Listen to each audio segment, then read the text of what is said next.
இந்த ஆம்பிளிஃபையர் வந்து வேலை செய்கிறது வந்து சுத்தம் வேஸ்ட்டு. ஸோ இதுக்கு வந்து தொடாமே இருக்கலாம். இந்த மாதிரி வேலை ஏதாவது வந்துச்சு அப்படின்னா நீங்கள் வந்து எடுக்காதீங்க மேக்ஸிமம். அவ்வளோதான் சொல்லுவேன். இது என்னென்னு பார்த்தோம்னா பயனியர் ஆம்பிளிஃபையர், அதாவது வந்து காருக்கு வர ஒரு ஆம்பிளிஃபையரு.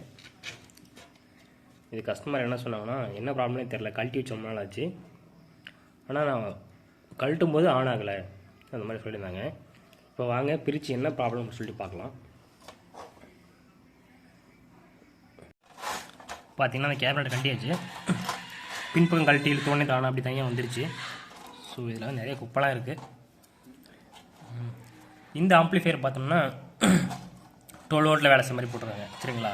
ஏன்னா அப்போ தான் காருக்கு யூஸ் ஆகும் அப்படிங்கிறனால.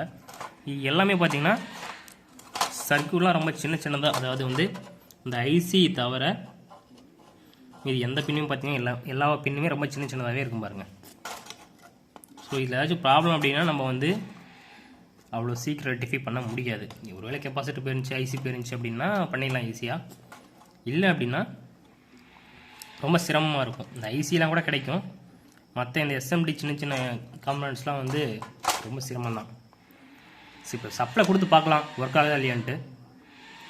ஒர்க் ஆகலை அப்படின்னா அவங்ககிட்டே திருப்பி கொடுக்கணும் தான், வேறு வழி இல்லை. ஏன் அப்படின்னா ஐசி போய் தான் மாற்றி தரலாம், கெப்பாசிட்டி தான் கம்ப்ளைண்ட் தான் பார்த்துக்கலாம். இல்லை அப்படியே பார்த்தீங்கன்னா இங்கே உங்களுக்கு வந்து உள்ளே தெரியும்,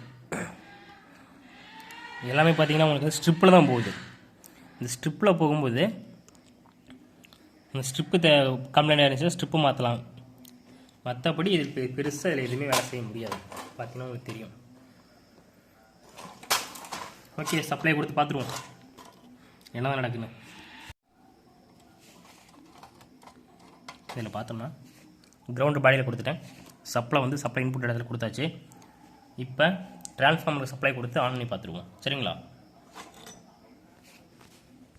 இது பார்த்திங்கன்னா நானும் சப்ளை எல்லாமே கொடுத்து எவ்வளோ முயற்சி பண்ணி பார்த்துட்டேன். சப்ளை வந்து இந்த எஸ்எம்டிக்குள்ளே வந்து வெளியே வரல, மற்றபடி உள்ளே எல்லாமே போகுது. ஸோ இது பிரிண்ட் கூட கட் ஆகிருக்கலாம். எனக்கு தெரிஞ்ச வரைக்கும் இது வந்து வேலை செய்யறது கொஞ்சம் சிரமமான விஷயந்தான். ஸோ அது டைம் எடுத்து வேலை செய்கிற அளவுக்கு நமக்கு வந்து ப்ராஃபிட்டும் கிடையாது, ஏன்னா ரொம்ப டைம் எடுக்கும் இதெல்லாம். அதனால் வந்து பெட்டர் வந்து திருப்பி கொடுத்துறது தான் நல்லதுன்னு நினைக்கிறேன். திருப்பி கொடுத்துட்டோம்னு வச்சுக்கோங்களேன், தேவையில்லாம வந்து அவங்க டைம் வேஸ்ட் ஆகாது, அவங்களும் வேறு வாங்கிட்டு போயிடுவாங்க. ஸோ இது வேஸ்ட்.